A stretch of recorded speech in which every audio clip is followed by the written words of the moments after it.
Hello दोस्तों, ये कहानी आरोही और एक गुड़िया की है जो इस छोटी बच्ची के ऊपर लिखी हुई है। एक दिन की बात है, आरोही सुबह पार्क में टहलते हुए जा रही थी। तभी उसे एक छोटी बच्ची रोते हुए मिली।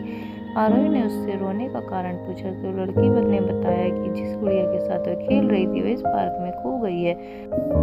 आरोही ने उस बच्ची से उसकी गुड़िया ढूंढ लाने का आश्वासन दिया, जिससे वह बच्ची चुप हो गई। आरोही ने गुड़िया ढूंढने के लिए समय मांगा और फिर दूसरे दिन गुड़िया लाने का वादा करके वहां से चली गई। पर गुड़िया न तो आरोही को मिली और न ही उस बच्ची को। आरोही ने गुड़िया की तरफ से एक काल्पनिक पत्र उस बच्ची को लिखा और जब वह बच्ची पार्क में गुड़िया पाने की आशा में आई तो आरोही ने वह पत्र उसे बच्ची को पढ़कर सुनाया। पत्र इस प्रकार था, कृपया रोना मत, मैं समय समय पर उस गुड़िया के बारे में तुम्हें लिखती रहूंगी, बस तुम रोना मत। अब आरोही रोज उस खोई हुई गुड़िया की तरफ से काल्पनिक पत्र लिखने गई और लगभग रोज ही इस बच्ची को पढ़कर सुना, जो कि यात्रा का काल्पनिक वर्णन हुआ करता था। आरोही ने इस कल्पना लेकिन रोचक वर्णों में उस बच्ची को रोना नहीं दिया। वह खुशी खुशी अपनी गुड़िया के साथ घूमने के किस्से सुनने लगी।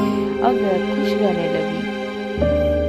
एक दिन जब काफी कहानियां हो गई तो आरोही ने एक दूसरी गुड़िया उस बच्ची को लाकर दी। जाहिर है वह गुड़िया बदली हुई थी। उस बच्ची को अपनी खोई हुई पुरानी गुड़िया जैसी नहीं लगी तो वह आरोही की ओर देखने लगी। आरोही अनजान बनते हुए उस गुड़िया से चिपकी हुई चिट को निकालकर पढ़ने लगी। उसमें लिखा हुआ था, यह मैं ही हूँ, तुम्हारी वाली गुड़िया जो पार्क में खो गई थी। दुनिया भर की लंबी यात्रा की वजह से मैं थोड़ी बदल गई हूँ।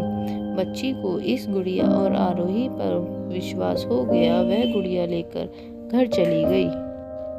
वर्षों बाद जब वह बच्ची बड़ी हो गई तो एक दिन वह अपनी अलमारी से कुछ ढूंढ रही थी तो उसका ध्यान उस गुड़िया पर गया जो आरोही ने उसको दी थी। बचपन की बातें याद करके वह हंसने लगी। उसे सब समझ आ चुका था कि आरोही ने कैसे उस लड़की का मन रखा। उसे उस गुड़िया पर फिर प्यार आने लगा। वह उसे बड़े प्यार से देखने लगी।